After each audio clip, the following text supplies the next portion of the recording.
Hello there, my friends. Welcome to the Star Wars Vault. If you're new to the channel, make sure to subscribe for new Star Wars content every week. Hey guys, I hope you're all having an awesome start to your summer. Today I'm coming at you with a new fanfiction, so let's jump into it, shall we? What if Anakin Skywalker left the Jedi Order with Ahsoka Tano? We begin our story right when the Jedi Council invites expelled Jedi Ahsoka back into the Order, after successfully proving her innocence in the bombing attack on the Jedi Temple. Ahsoka, while grateful that her freedom is restored, is unable to get past how the Council did absolutely nothing to protect her from the courts. Ahsoka felt that she cannot trust the Jedi Council after this, but at least she is not alone in that feeling. Her master Anakin Skywalker shares a similar mindset, having to work extremely hard without help from the Jedi in discovering the true culprit of the crime. Anakin and Ahsoka look at each other after Master Yoda formally welcomes her back to finish her training. Ahsoka tells Anakin that she is sorry and that she won't come back. Anakin goes after his student and opens up about how he feels pertaining to the Jedi Council. She tells him that she knows all about his disdain for the Order and how it was extremely obvious and that he didn't have to explain any further. Ahsoka insists that she will not return despite his attempt to relate to her. Anakin informs Ahsoka that this situation they just went through was the final straw for him. "I'm also leaving the Order," Anakin says. Ahsoka is quite shocked. She knew how disgruntled Anakin was, but didn't think he would actually choose to walk away from the Jedi Order. Ahsoka saw how charismatic Anakin was during the Clone Wars, all the times he told her what it meant to be a Jedi. This was the life he dreamed of. Anakin ran back to the temple to tell Obi-Wan that he too is leaving the Jedi. Obi-Wan was upset to hear this news, questioning Anakin what he could do to help since he knew this was his good friend and former Padawan. Anakin assured Kenobi that there was nothing he could do. The Jedi Knight explained that he is too fed up with the politics of the Jedi Council. He is personally offended at how they treated Ahsoka, seeing her as his responsibility. Anakin pointed out how Obi-Wan was a High Council member, citing that he didn't exactly go to bat for Ahsoka. Obi-Wan says that's not fair, to which Skywalker shakes his head and replies, "What's not fair is how abandoned the Order has made my apprentice feel. If it weren't for me, her life would be over. You can't talk me out of this, Obi-Wan. So, goodbye, my master." The Jedi Order definitely felt affected by the loss of Anakin Skywalker. He was one of their greatest generals. The Republic would surely miss him too. Anakin decided to stay most of his nights at Padme's apartment. Not that he didn't already spend more nights there than his room in the temple, but after leaving the order, he no longer has that room. He offered Ahsoka to stay whenever she wanted to, which she did on occasion. Ahsoka wanted to get out of the big city life, however, spending most of her time in the underworld of Coruscant. This allowed her to forge a path of her own with plenty of room for self-discovery. Anakin enjoyed not being on the battlefield all of the time, as well as being around Padme more often. It was a good change-up to the first couple of years of their marriage. Chancellor Palpatine showed concern for Anakin as he reached out to have personal meetings with him. He did his best to feed into Anakin's lack of trust in the Jedi Order. This played out for several months as Sidious believed his plan of using Anakin against the Jedi was in an even better spot than if he had stayed with the Order. It's reasonable for Palpatine to think that if Anakin willingly walked away from his status as a Jedi, that he would be even more open to joining the Sith. The downside that Sidious didn't think of was how different Anakin's life has become. He was so used to chopping down droids, leading clones into battle, and strategizing. Now, his days are extremely chill and relaxed for the most part. Sure, he keeps up with the war as his wife is still an active senator, but the truth is, Anakin spends a lot more time meditating and thinking about the current state of the galaxy. Ironically, he is practicing what it truly means to be a Jedi now that he is out of the Order. The last few years has been non-stop missions, plotting, and war. This only shows how the Jedi have lost their way. Anakin believes the Jedi need to resolve and make peace if they are to hold up to their true ideals. Amazingly, after taking significant time off from constant fighting, Anakin of all people is against the action continuing. Palpatine does his best to lure Anakin closer to the dark side, reminding young Skywalker of his lifelong quest of power. Anakin remembers why he wanted to become the most powerful Jedi ever, so that he could save anyone he cared for after failing to save his mother. Because he is not over-conflicted by the war on the daily, Anakin starts to see right through the Chancellor, recognizing his manipulative ways. He has extensive conversations with Padme about Palpatine's tactics and the ever-growing power he gains via amendments to the Constitution. It became more and more obvious to Anakin. Palpatine is constantly attempting to seduce him with unlimited power. He even starts to talk about the dark side from time to time, which is rather startling to Anakin. He starts to suspect that the Sith has some influence over the Chancellor. Anakin invites Ahsoka to have a discussion with him and Padme about this. While Ahsoka attempted to blow off these concerns regarding Palpatine at first, Padme is able to change her mind after informing her what he has been up to with the Senate. The trio recognize that Palpatine is a Chancellor only in name. He has the level of power that a dictator possesses, showcased by the Emergency Powers Act and the fact that he remains in office years after his term expired. If the Chancellor were to be influenced by the Sith in any way, the Jedi Order and the galaxy at large could be in trouble. Anakin decides to go to the Jedi Council and let them know about his suspicions of Palpatine. Obi-Wan remembers what Count Dooku said to him right before the start of the war. This new information from Anakin only gives more life to these claims. The Jedi Council collectively thinks Anakin should work with them as a civilian while gathering more intel from the Chancellor, something of a double agent. Obi-Wan is very thankful his old apprentice came to the Jedi to warn them of this, despite his and Ahsoka's falling out with them. Anakin does his best to hide his true intentions when around Palpatine and does a good job acting as if he's truly interested in the Chancellor's offers. Of course, deep down, Anakin did truly have a quest for power and for saving his loved ones, so the act wasn't all for show, but still, Palpatine sensed something was wrong with Anakin. He's too relaxed, he sensed. He needed Anakin to be more conflicted to make his turn to the dark side more effective. Maybe not being in the Jedi Order didn't push Anakin closer to the Sith, after all.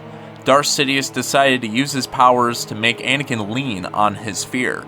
He started to cloud his dreams using dark side sorcery that gave Anakin images of his wife Padme dying. This not only made Anakin fear for Padme's life, but also their unborn child that is on the way. While Anakin is dealing with these nightmares for weeks, he started to wonder what had happened to Palpatine, not receiving a call for some time. The Chancellor had in fact been kidnapped by General Grievous and is being held captive on the Invisible Hand. Obi-Wan Kenobi and Mace Windu are dispatched to rescue Palpatine so that the Republic doesn't suffer a huge blow to the Separatists. Meanwhile, after spending much time in the lower levels of Coruscant, Ahsoka is approached by Bo-Katan. The Mandalorian pleads to Ahsoka to help in stopping the former Sith Maul from taking over her planet.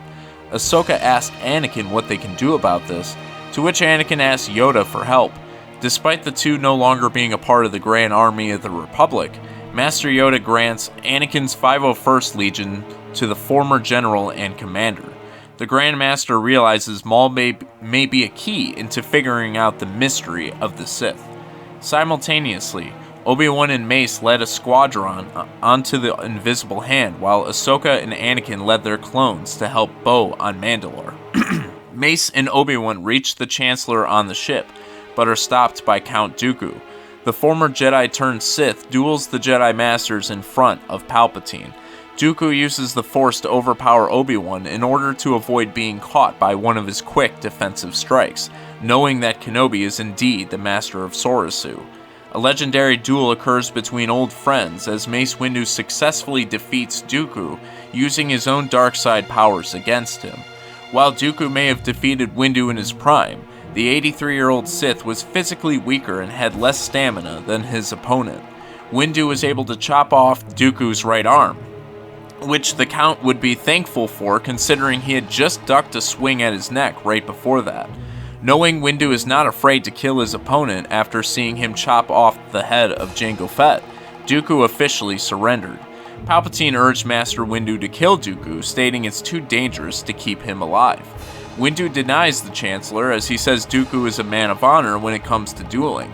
Palpatine is irritated, as he expected Windu to kill his apprentice in battle, knowing how aggressive the Jedi Master is when fighting an opponent.